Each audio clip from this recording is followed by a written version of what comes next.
Well, hello, everyone. It's Dr. Rob Kiltz. How are you doing? I'm here sharing some really great stuff with Crystal Sikes. She's a carnivore keto coach, just had a baby. She's been carnivore keto throughout. She's going to tell us more on the details, but I'm really, really excited to have her here. She's let's see, a mom, a wife, inspiring coach and cheerleader. Crystal, thank you for joining us. And I'll let you tell us a little bit about your journey and how'd you get to where you're at. Awesome. Well, thank you so much for having me, first of all. And well, you got it right. I'm a wife, a mom, a business owner, all the things. It feels like all the things. I know you had Robert on, and so Robert probably talked a little bit about some of the business aspects of things and kind of all that we do. And really, we do it a lot because he is just a powerhouse and he just goes after everything. So I've kind of been that little supporter along the way. But really, I started doing and living this lifestyle beginning because I actually had a lot of gastrointestinal issues, gastroparesis, IBS, slow transit colon, all of the things. I have an ulcer, like all of that. So they had put me on diets that nothing was really working for me. Robert had already started doing keto for his bodybuilding career, and it was nothing to do with his like actual health in the beginning. So he was like, you should really try this, like see if it'll work. And so I tried it, and I actually tried it one time before, and I didn't really like it. And I probably didn't like it because I was so stuck on wanting to eat my carbs and my sweets and all that. So I finally switched over fully, and I just haven't changed since. It's been 6 years, and I've been living this life. And tell us a little bit about the physical ailments that you were suffering from and how you've sort of rid yourself of that. Yeah, so it was pretty miserable. It was actually in the pretty early stages of Robert and I dating, and I can't imagine dating a person like me. But I was in a lot of pain all the time. I was nauseous if I ate. I was nauseous if I didn't eat. I was super, super backed up all the time. Like it was really hard for me to go to the bathroom. So they would try to give me more fiber. And I think that just made everything worse. So it was just a lot of pain, a lot of discomfort, a lot of just not feeling down mentally as well, because I just couldn't ever feel good. And now I went back to the doctor. We had a couple of scopes done. All of the discoloration and erosion that was happening around my esophagus and stomach is gone. And it was just years after I had started this lifestyle. Can I ask how young you are? I'm 30. And you guys had been trying for a long time to have a baby, or did it just happen? It just happened. Well, we were trying, but it happened within the first month. We got very blessed. I know that doesn't happen for everyone, but I truly believe the lifestyle that we live had a lot to do with that as well. And tell us about your current nutrition and what you've been doing throughout your pregnancy and how you felt doing it. Yeah. So pretty much before, during, and after, I've been eating pretty much the same thing. We do try to do meat-based, like pretty much that's the main point of our meals. And then I'll do some like yogurt, or we have our Keto Brick, which is our product that I'll eat. And I don't know, just really just like meat, eggs, yogurts, the bricks. And that's really a lot of what we do. Every once in a while, we'll have a vegetable or something. Really, it's more like if we eat out or we're having people over or something, you just feel like you have to have something else on the table. And yeah. Tell us about the Keto Brick. What are the components of the Keto Brick, and how'd you get started on that? So it's the 1,000-calorie meal replacement bar. That's clearly keto. And Robert actually started to make different recipes when he was competing in, I think it was 2016, I believe is the last one, or 17. And we really just wanted something that was higher calorie, but dense, so it wouldn't like bloat you or make him look too full on stage, not filled out, like you wanted to be lean and shredded. So we started making all these different kind of recipes. And finally, we just started like kind of posting us eating them on YouTube. And people are like, what is that thing? So we started actually sending them out to some of our friends. And we're like, could this be a real thing? And they were like, you have to make this a real thing.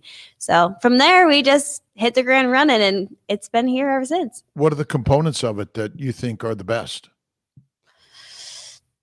Like the ingredients in it that I think? The basic ingredients that make it it's such a valuable thing. Yeah, so a lot of the base of it is going to be cacao butter, which is a lot of stearic acid. There's a ton of studies going on right now about the stearic acid, which is awesome. It's looking really great for us. And then it just has real great like protein. Like we don't go cheap with our ingredients, and I think that's what really makes us different from others. A lot of people will go with a co-packer, and then they'll have to have some additives and things like that in their product. We've kept everything in-house. We have our employees here at the compound with us. And so we go really quality product. And I think that's what's different about like the proteins that we choose, MCTs that we use, all of that kind of stuff. And you throughout your pregnancy, you went to your standard OBGYN doctors. Yes. I didn't. No, actually, we planned on doing a home birth, and I used a midwife all the way through, and didn't end up turning out the way we wanted it to, but that's okay. Well, so tell us a little bit about your midwife and how they took you through your pregnancy. Obviously, the end part of it is always could change and can be a challenge for sure. Mm-hmm.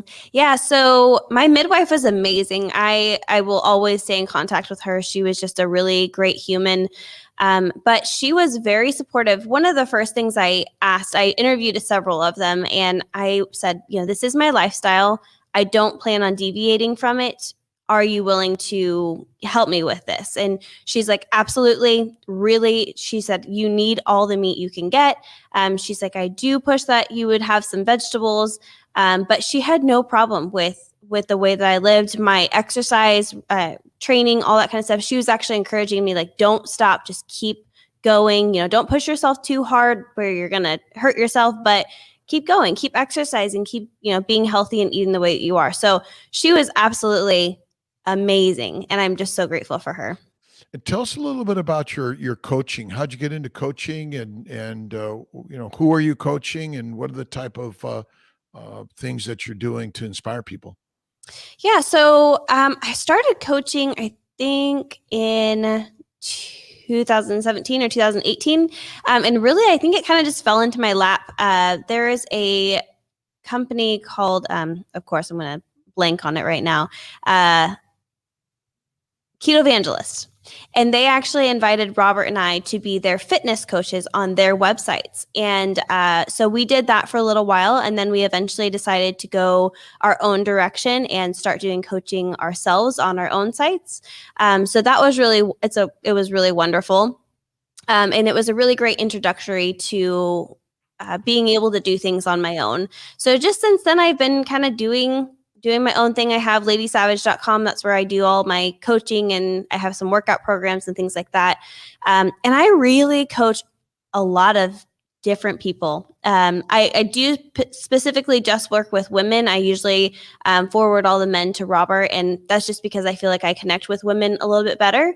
But as far as the type of people I don't train anyone younger than 18, but I have all different kinds of ages, people in college, grandmas, people in their middle years, pretty much everyone, and all different kinds of fitness levels as well. So I do nutrition and fitness coaching. So, and where people sort of getting to the dietary nutrition? How do you approach that, and how open are they to these ideas?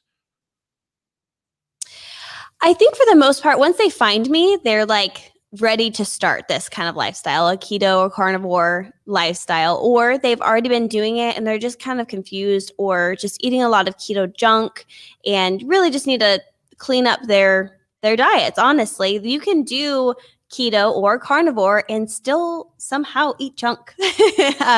So not if you're doing it real good or real clean, if that makes sense.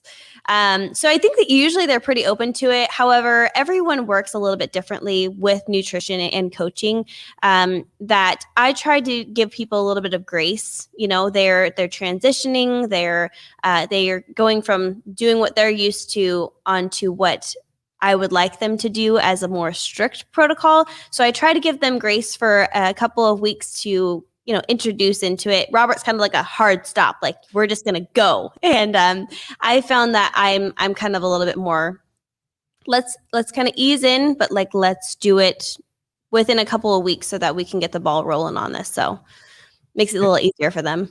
And on the keto side, because I think so many of us either started at paleo or keto and then found carnivore, and I've been doing it now for almost 12 years, a carnivore side.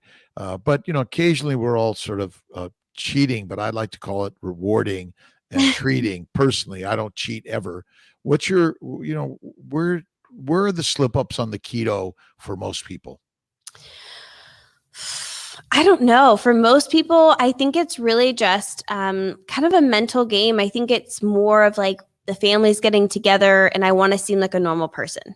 I want, you know, things like that. And sometimes it's just when they're introducing themselves into keto or carnivore, they miss those old foods. And I did the same thing. When I very first started, I would go back and forth. And then finally, I just put a hard stop and said, I'm never doing that again. Because it just made me feel bad. I didn't feel good mentally. I didn't feel good physically.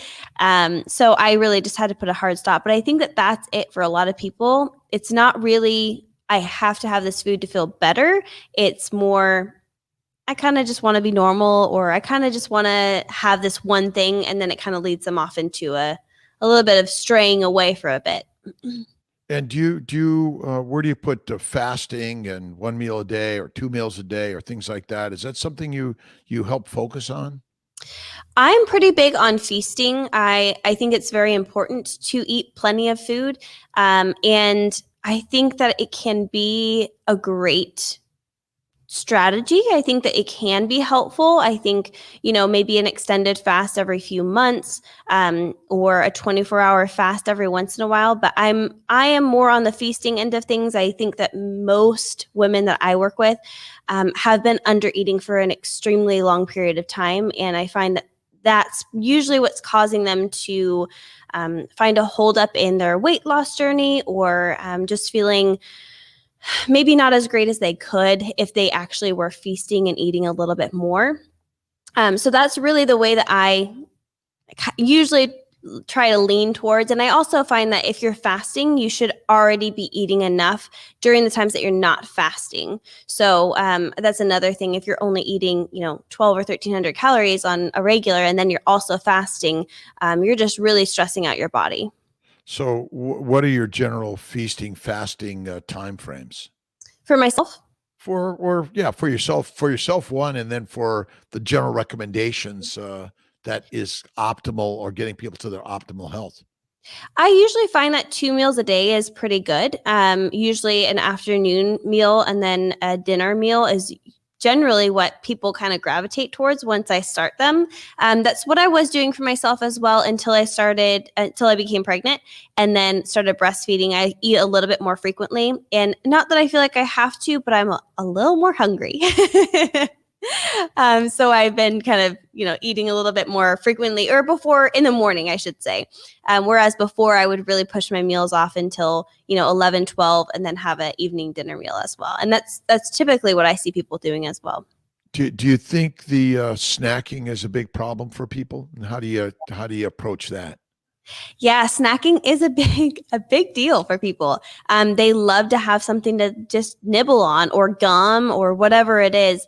And all of that, your body is responding to all of it. So there's no free chewing. Yeah. So generally I actually say no snacking. If you're going to eat a full meal, and then, move on with your day, because you're just not getting yourself full enough. And a lot of times those snacks are not going to be nutrient dense. So if you're sitting down and having a little bit of steak or chicken or whatever it's going to be, you're going to feel a lot more satisfied because there's more nutrients in that rather than a handful of almonds every 5 seconds. So do you sort of list out a good formula for people, and what would it look like in your nutritional coaching? Do you sort of give them a meal plan ideas? If they need help with meal plan ideas, I definitely do. And they every day they will put in what they're eating in their meals. So I'm actually able to see exactly what they're eating and what it ends up being in their macros. And that is find is really helpful because I can say, hey, stop drinking those protein shakes or stop doing, whatever it is that they're kind of leaning towards doing, or the brands that they're using. If they're using like a craft ranch, I'm like, hey, stop doing that. If you're going to have ranch, use this brand instead. It's a lot cleaner. It has a lot more, cleaner oils and things like that. So that have found that is really helpful, is actually viewing what they're actually eating every day and then kind of navigating from there rather than saying, these are the only things you can eat. Now move on. It just makes it a little bit more freedom for them to eat the things that they normally do, but then we can adjust from there. And are many of the typical coaching person, are they looking for weight loss, or looking for strength, or looking for toning? Sort of where are they at, and how do you approach that? I believe that the majority of people are looking for weight loss. However, I think since I've talked about reverse dieting and eating more while gaining strength, gaining muscle mass is so important, and I feel like people are finally starting to realize that I've actually had a lot more people lately been looking for strength and just wanting longevity of life. So the majority is still probably weight loss, but I definitely have been getting a lot more people who are just like, I want to learn how to eat more. I want to learn how to eat more and not pack on the pounds and things like that. So a little bit of both, but definitely more of the weight loss side of things. And on the gut disorders, did you suffer from some gut disorders? You tell us a little bit about that and how you suffered in that. Yeah, so I had a couple of years where I didn't actually know what was wrong.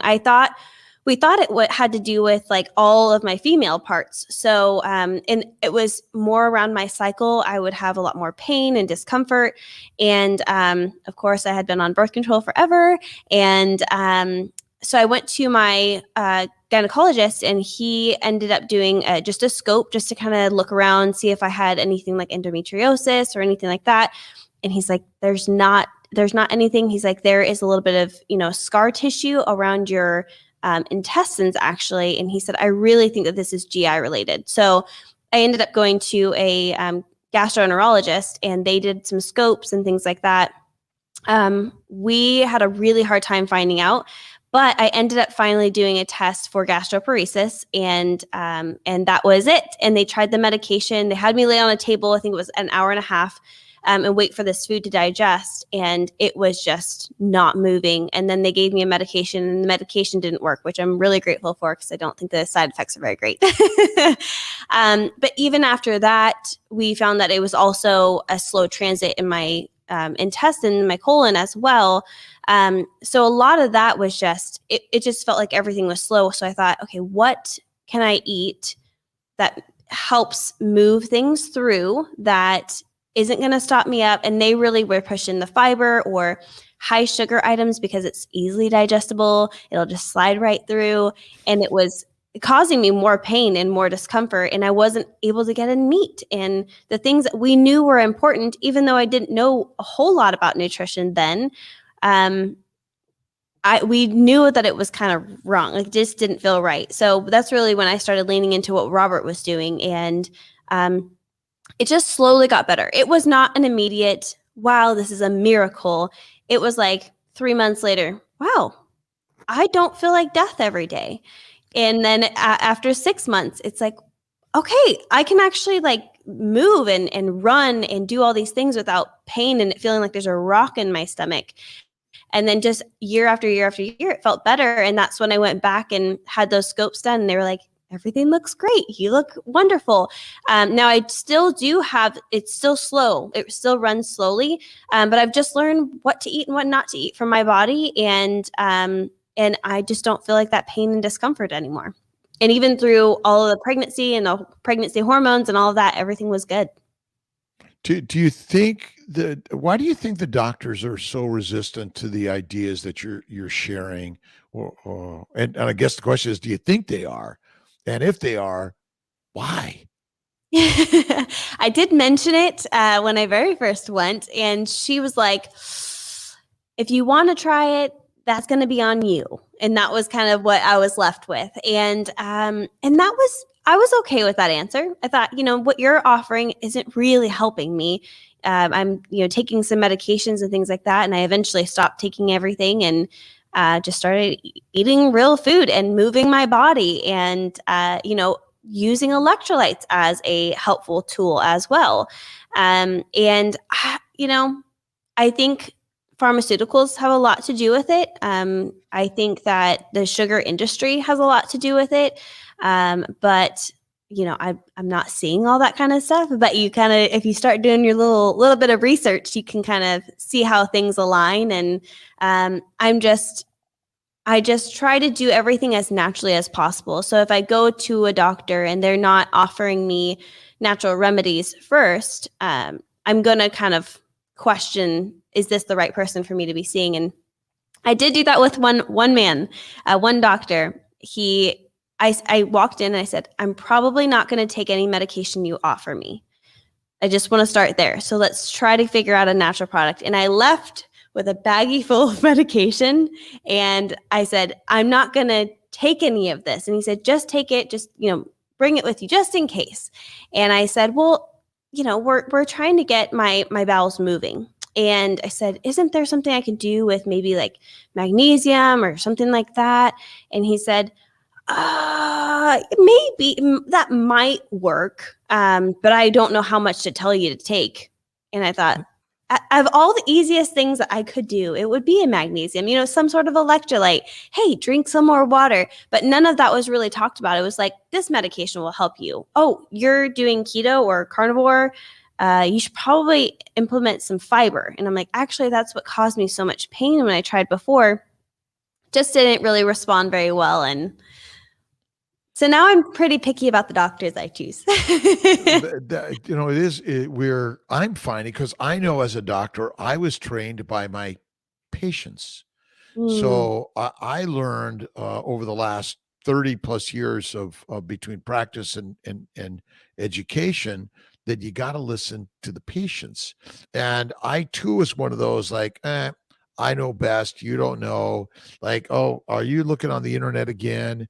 And so much about medicine, sort of the the medical industry is we're brainwashed to believe in what we believe. And so we're in the Western medical schools. That's what we're trained to do. That's how you do all the work to become a doctor, and you're somewhat sort of forced into it, but we're not. We readily want to learn this stuff because we believe in it. But then when our patients are getting better on all this voodoo medicine, which we call it, and it's quite an amazing game changer. And I know for myself, over the 20 years that I've really been looking at nutrition and meditation and mindfulness and workout and energy, that's one of the things that I've learned is one of the most critical. And so I appreciate you being on here, Crystal, and tell us a little bit more about yourself. Where do people find you? What is the best place that people could find you out on the net and beyond? Yeah. So I am the.lady.savage on Instagram. Robert and I have a YouTube channel under Live Savage. And then our Facebook together is under Team Savage. And we're hoping to change everything to Live Savage to make it a little bit easier for people. But my Instagram will stay my own. So we'll keep that one. All right. So what inspires you in the day and in your life? Oh, gosh.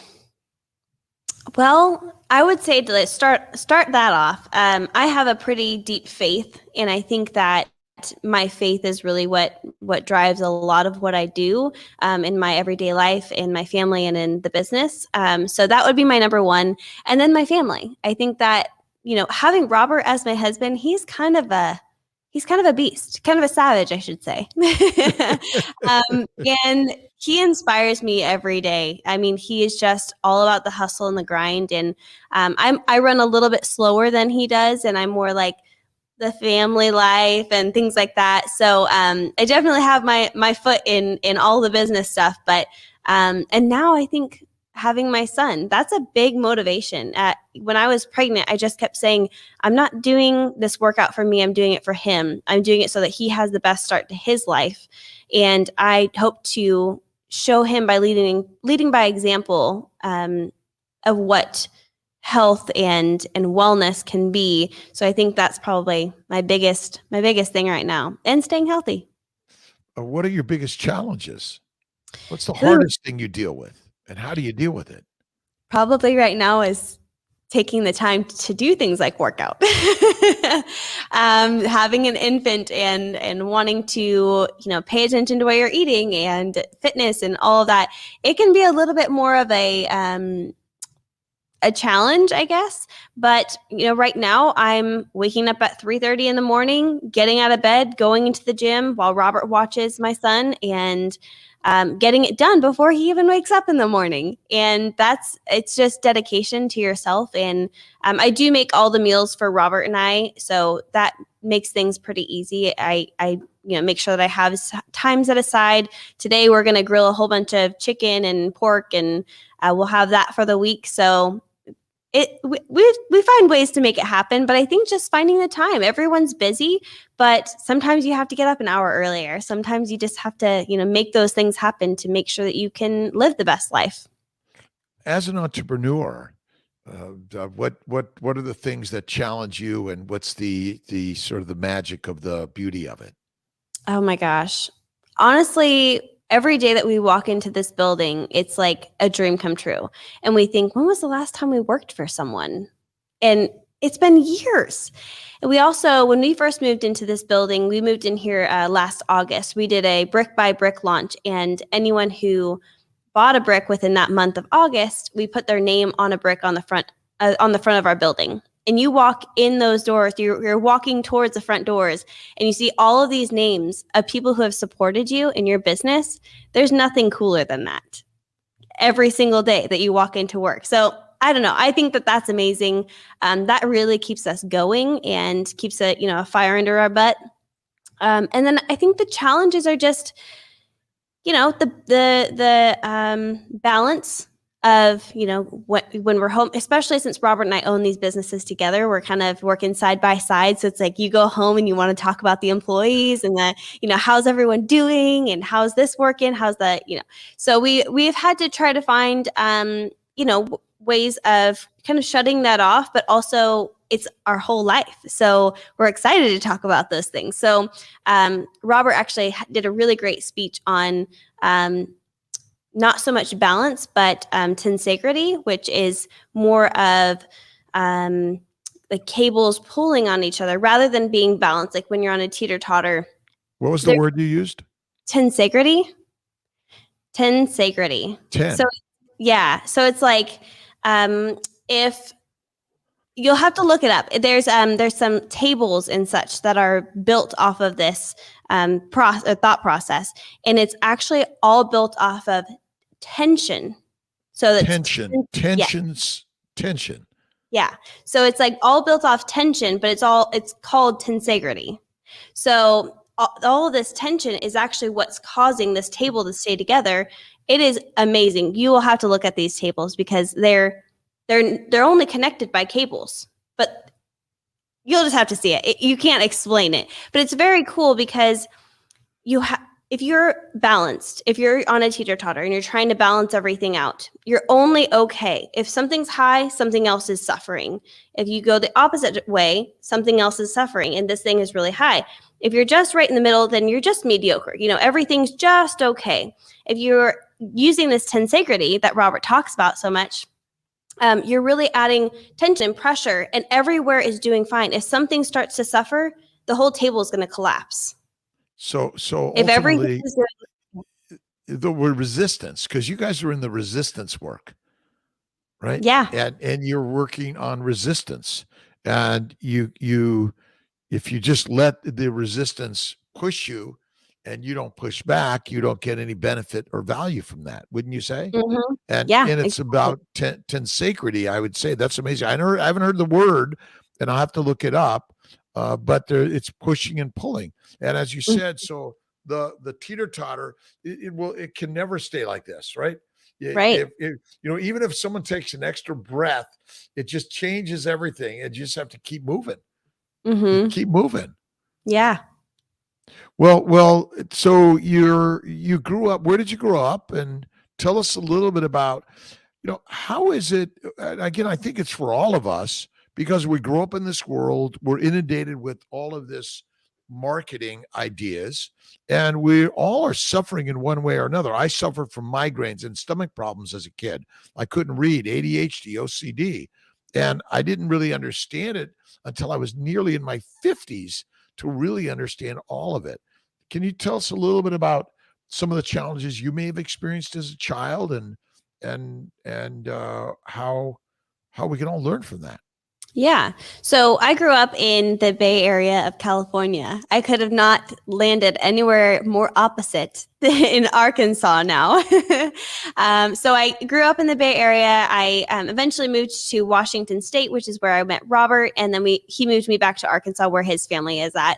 And gosh, I think my childhood was made up of a whole bunch of great things, a few bad things, and a lot of love and care and kindness. I think so. When I was very little, my mom passed away, and I think that from that point on, it was, do you decide to be okay and move forward and find happiness, or do you choose to sulk and be in the moments of the past? And not that I leave her in the past, but I choose to use that as a motivation rather than something that's going to hold me back. Whereas, I know other people will allow it to hold them back, and then they only go so far because they're just sad. They can't get past that mental aspect of things. So there was that, and my dad got remarried, and we built this whole family. There was 5 of us kids, and that's where I think a lot of the love and care came from. But we also had, my dad did a lot of mission work, so he was gone for several months at a time, and then we moved states and all that. So there's a lot of ups and downs, but I really think that taught me to be okay with things being thrown at you. Life is never just easy, clean, perfect. It's all like something's always changing. So I think those things that we had to balance in life, and as I grew up, was a lot of what helped to build me to the person I am now. I was always a little bit more shy and a little bit more to myself. And I wouldn't say that I'm completely outside of that box, but I'm clearly here talking to you. So I've kind of moved past that a little bit. But honestly, being married to Robert has helped a lot build my own confidence. The areas that I felt insecure in, he encouraged me to work on those things rather than say that that's my downfall. And I think that that's really, really important. And then just a lot of mindset that we've worked on for the last, 7-8 years is just, there's some things in your past that can hold you back. And I've gone to therapy, and I loved it. I loved seeing a counselor. I think that it's a wonderful thing, very useful. But I also think changing your lifestyle can be a huge benefit to helping you get through some of those mental aspects that you need to kind of just get through. Can you tell us a little bit about how faith and how you use faith and spirituality in your day-to-day life and how it's improved you? Yeah. So I had always gone to church as a young kid. And there was a couple of years in my younger, right after high school kind of age. And I just said, I'm going to do whatever I want. But really, I think a lot when I started suffering with my pain and discomfort and all of the medical issues, that's when I started leaning back on God and just saying, like, I can't do this. And if I try to do this on my own, I'm not going to live. I will give up. And there's just been a few really solid moments where I just thought, it wasn't me that made it through that time. It was God that helps, lead me through that. It was my studying the Bible time. It was my prayer time. It was just being able to meditate on that. And and now it's like an everyday thing. You have to choose to want to work out. You have to choose to want to eat right. You have to choose to want that relationship with God. And so it's just getting into that routine of, I'm going to talk to him. I'm going to, read my Bible. And those things really keep my mental up. And when I have a time where I'm not on top of it, just as you would with nutrition or whatever else, I feel it. I feel it in my heart. I feel it in my mind. I feel it about the way I feel about people rather than being positive first. I'm like, ugh, I find that I'm a better person when I'm focused on that aspect of my life as well. So on the motivation of prayer and do you have a go-to verse that you love or a go-to reading? There's not a specific. Right now I'm reading in Revelation, and I've been wanting to dive into it for so long. And I do a weekly meeting with my brother and sister-in-law, and we're diving into one chapter a week. And you know how much you can dig into one chapter in a week. You'd have to read it over and over and over again and really dive into what does this mean, not for nowadays, but what did it mean then? How are we to understand it as now? So it's really cool. I really enjoy doing that. Oh gosh, but other than that, I don't have a specific verse. I've always had a hard time picking one because there's so many good ones. And really, I feel like a lot of people choose a verse and they're like, oh, that means a lot to me, rather than figuring out what did it mean during that time that it was being written and how do I now understand it. So I don't want to be that type of person. So I just got to dive into each different aspect as it comes along. So I always put faith first, food second, which ultimately those two things bring about the fitness of our lives. And if you're able to do the work, to move more, to do the resistance work, or whether you're walking, running, biking, dancing, singing, whichever thing it is, faith and food is ultimately the thing that's the most important thing. Yeah. With what are your dreams for your life and your child?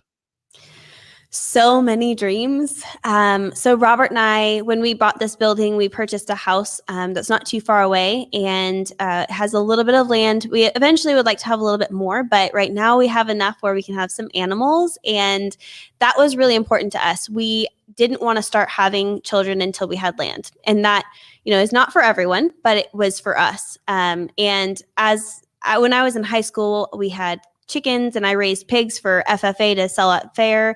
And that was always something I'd always wanted. Again, I told Robert, I'm like, I'm going to have pigs.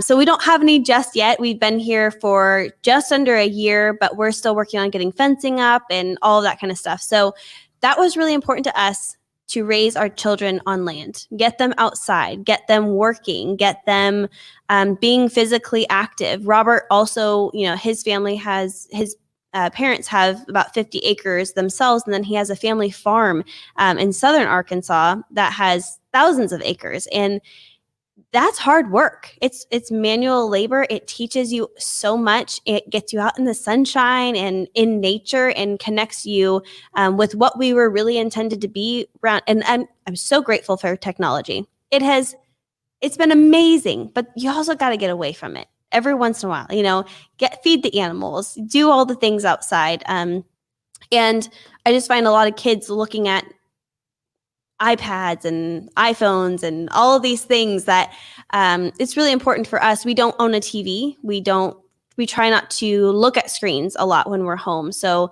having the animals, that I'm really excited for raising my son with that, and maybe potentially future children. We really want to do homeschooling. Not sure how long we will. If they choose that they want to go to public school, we'll definitely let them, because if it's their heart's desire, then we'll find the best place for them to go. But I'd love for, at least in their earlier years, to do that initial teaching. And so that's a really big hope and dream of mine.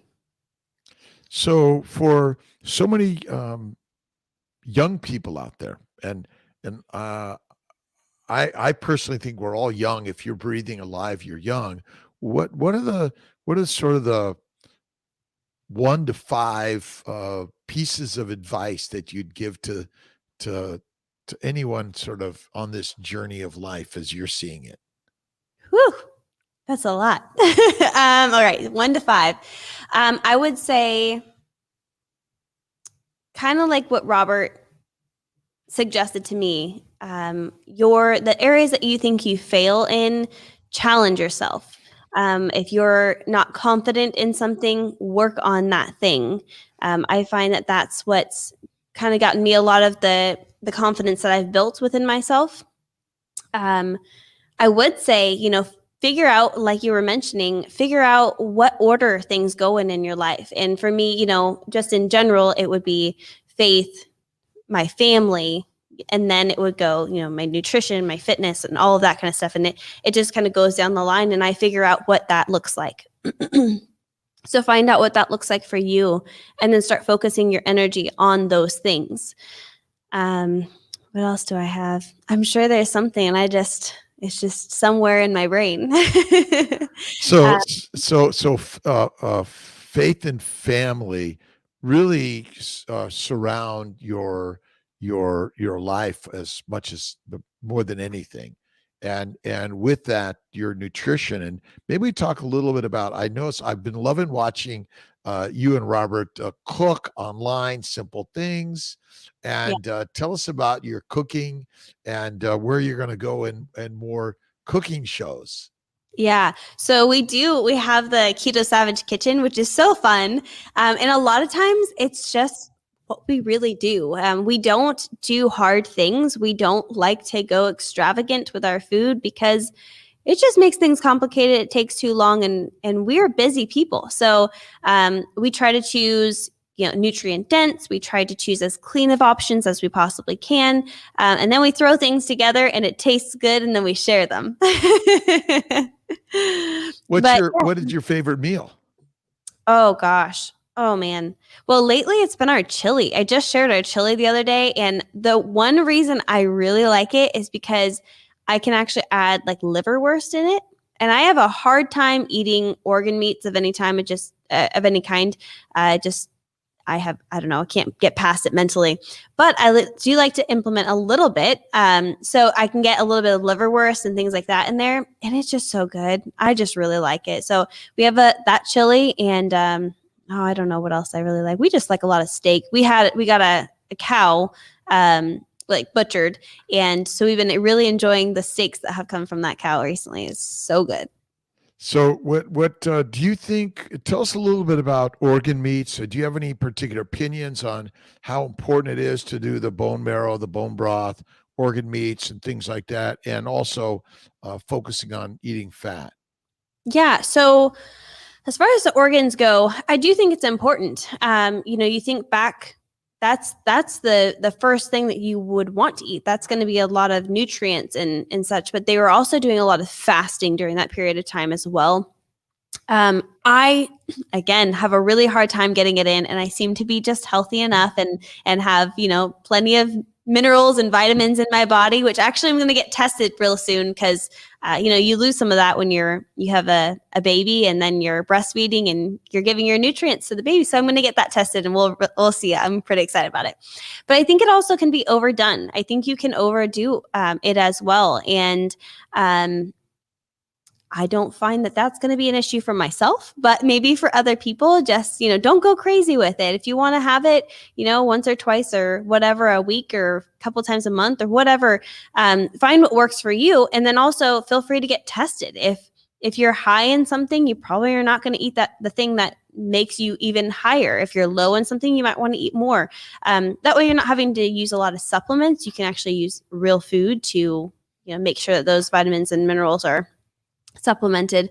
And then fat. I love fat. I try to eat a lot more animal fat, and then our bricks are primarily made up of a lot of fat. And I find that it's super helpful with my hormones, with getting in enough calories in the first place, which also helps your hormones. I've always had at least equal, fat to protein. And then if anything, a little bit higher fat. It just works really well for me. It's not going to work well for everyone. And then bone marrow, collagen, all of that. I think that's super important. Bone broth. I love bone broth. I really think that helps a ton with your digestive system. And so I'm a big proponent of bone broth and getting in that collagen and all of that. Do you think much of our focus on our GI tract, our gastrointestinal system, is because we've been in such pain and discomfort for so long? Very well could be. Yes. And I know I grew up with fruit, fiber, vegetables, seeds, and nuts, and lean meat, and not much fatty meat. Yeah. And you said a 50-50 between protein and fat, or near that. How much of the vegetables do you think? Where do you guys focus on the vegetables for your clients or yourselves and your family very much, or really is it the fatty meat more than anything? Really, it's just a lot of meat, mostly as a primary source. We keep our carbs fairly low, and so it's harder to get that in. Now, I do have a yogurt, and so my yogurt is going to be, it's going to have some of those natural sugars in it, that just is going to come from the milk. And I'm getting ready to learn how to make my own here with the raw milk from down the road, so I'm pretty excited about that. But so that's already going to take away from some of the carbs that I really am willing to have within a day. So we don't focus a ton on getting in vegetables. Again, like I mentioned, it's more if we are eating out or we have someone over.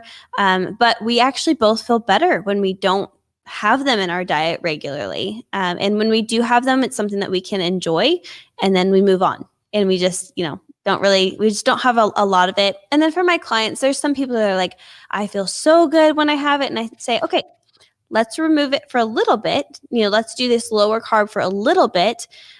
See how you feel on that. And then we can start to slowly increase. And usually they actually are like, wow, I didn't realize how bloated I was before. I didn't realize how much indigestion I was feeling before. And they felt like they were doing well. Then once we removed it and they slowly started increasing it, they kind of find that middle ground of what works for me, what doesn't work for me. Am I going to eat a salad or am I going to eat broccoli? Am I, find out, first of all, what vegetables work well for you. And then second of all, how frequently are you willing to eat those things if it doesn't make you feel most optimal? I as a physician, I believe that vegetables are silent killers. Over the long term, they're going to kill you. Cancer, I believe, is caused by vegetables, fruit, fiber, seeds, and nuts of any frequency or significance, but they're silent until you get the diagnosis of cancer or heart disease or something else.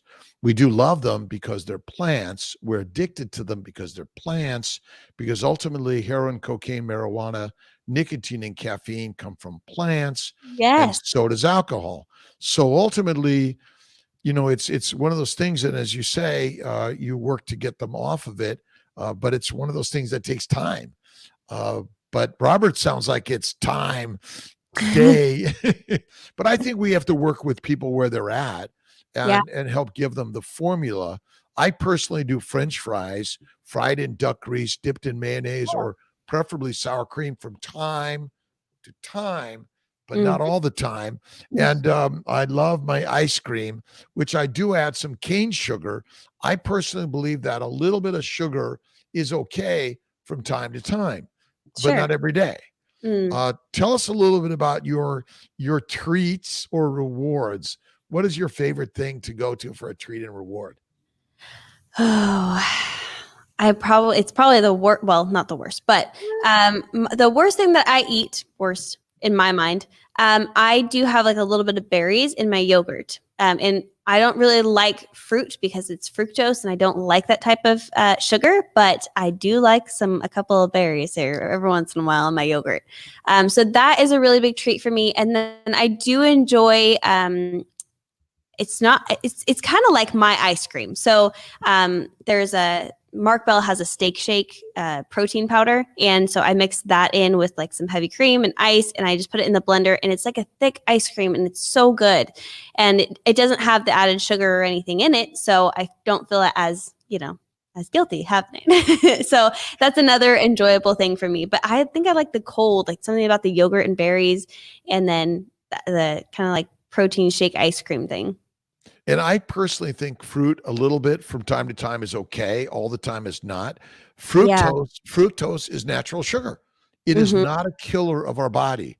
If you the fructose, the high fructose corn syrup, sodas and the foods, that's the deadly stuff. Stay away from it. I'm not a big fan of honey. I still think cane sugar a little bit, but it is a drug. And really, the fruits and vegetables of any significance or frequency is not a good one at all. My biggest thing I think I found recently is if you're questioning something, take it out for a while. Like we knew we wanted to try to get pregnant, and I completely removed alcohol and caffeine for a couple of months before we tried. And I haven't had it since. And then I just told Robert the other day, I was like, I don't think I ever need caffeine or alcohol ever again. I just don't miss it. I don't need it. I don't miss it. And I wasn't really drinking a lot of alcohol anyways, but I was having a lot of caffeine. But I actually feel better. I feel better not having those things. So it's kind of amazing when you are questioning something, remove it from your life for a few months and see what you feel like. I'm 24 days, no caffeine, no coffee, and I rarely drink alcohol, small amount.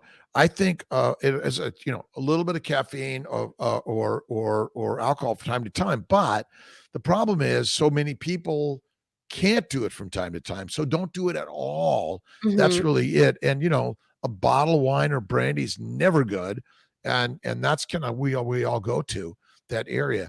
Interesting. So most people don't know that all sugars in the liver, glucose, galactose, mannose, all of them, fruit, are all metabolized in the liver. They're all converted to fat in the liver. Fructose is not a special sugar, by the way. The thing that people just don't get is that we're all drinking and eating too much of it. We never did. Seasonally and rarely was it. I mean, the paintings on the cave are of us hunting. It's not of us eating fruits and vegetables ever. We didn't do that ever.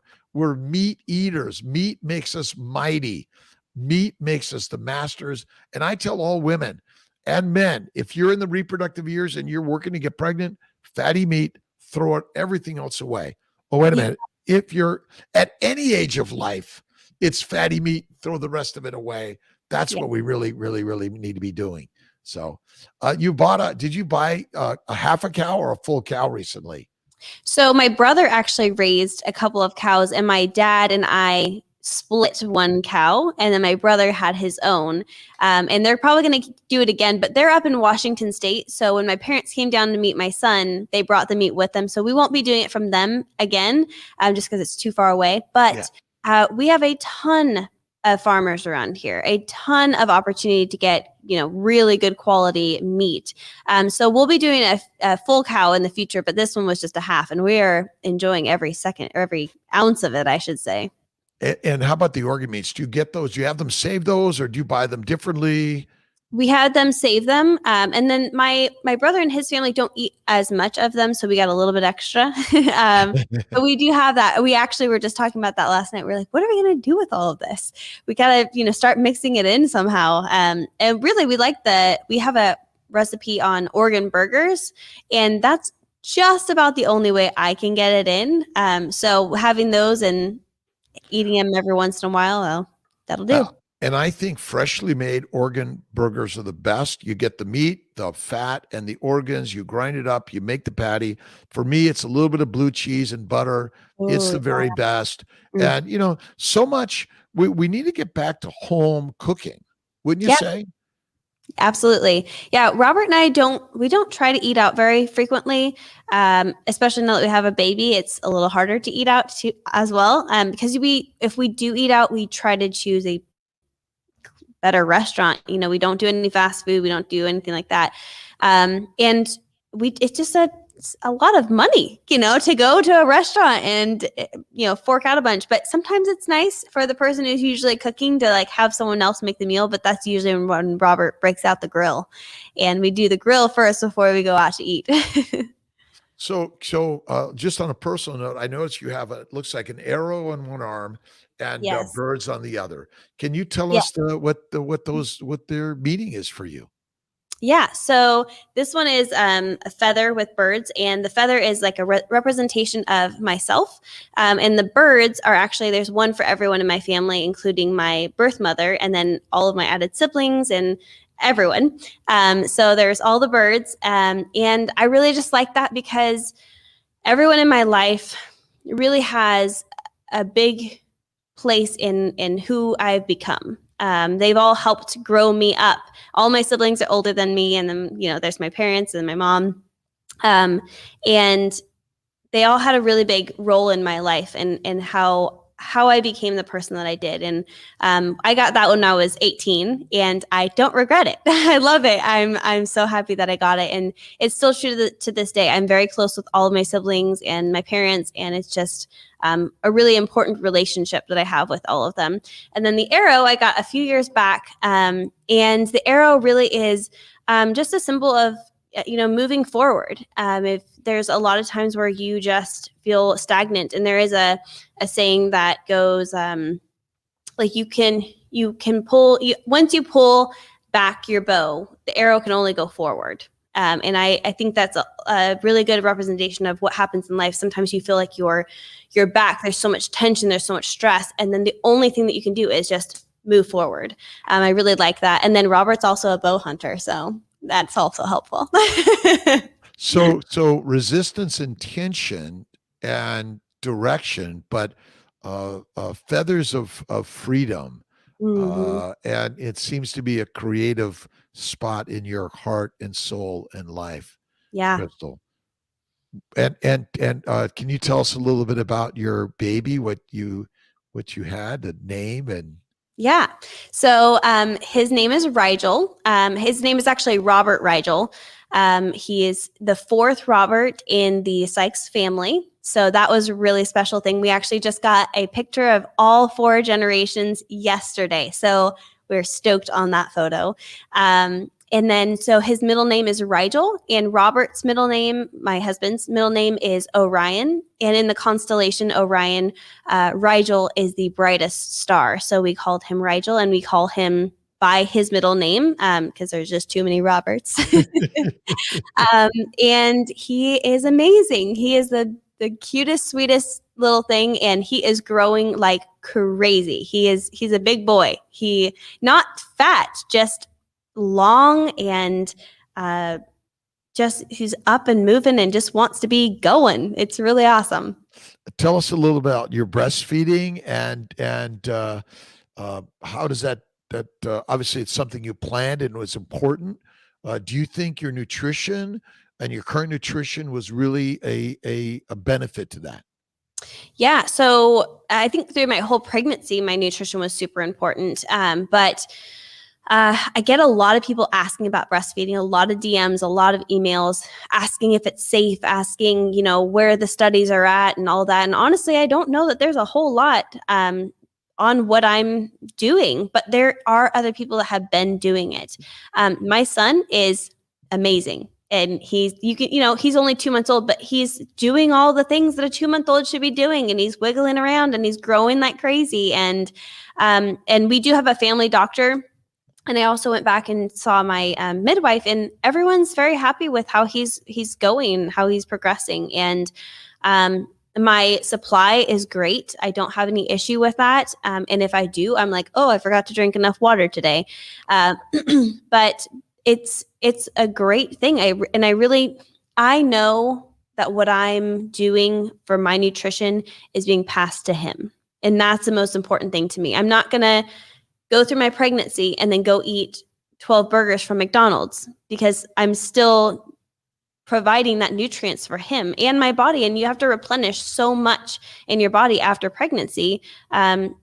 why would I go for the junk afterwards? You know, it's very important to me to make sure that my kids are, fed well.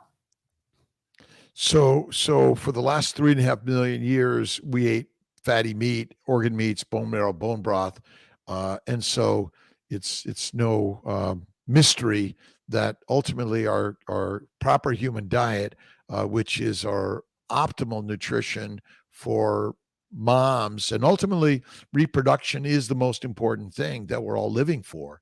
And it sounds like what you've been doing and sharing, continue to share, is going to help so many out there that are on the reproductive journey. Both Robert Regal and Robert Orion and Crystal are going to continue sharing. So I really appreciate everything you're sharing, Crystal. Any last comments before we sign off? And I'm sorry we didn't get to our Instagram today. And a little bit is I kind of jerry rig it, but our sound and stuff. But we're going to put this on our Instagram and get everyone out there inspired to find you, Crystal, and so much what you're doing. But any last comments before we say another day? I just appreciate you having me on and allowing me to share my story and all of that. And if anything on here, resonated with anyone, I'm always open to receiving emails or DMs or whatever. Sometimes you just got to reach out, and it's that one little thing that can make the difference. So never feel like you can't reach out. And that's interesting because people are so afraid to ask the questions or to reach out. And I got to say that, if you're feeling of fear, you got to do it. And that's what I think you're inspiring people to do. If you're resisting or there's tension or fear, you're here to help but kind of get through those areas and grow in so many ways. So Crystal Sikes, you're amazing. God bless you and your family. Thank you. And we'll look forward to more conversations. And sounds like I got to come down there and check out the compound. It sounds amazing. Please do. We would be happy to have you. All right. God bless everyone. Thanks for joining Dr. Rob Kiltz on Kiltz's Carnivore Conversations. Take care.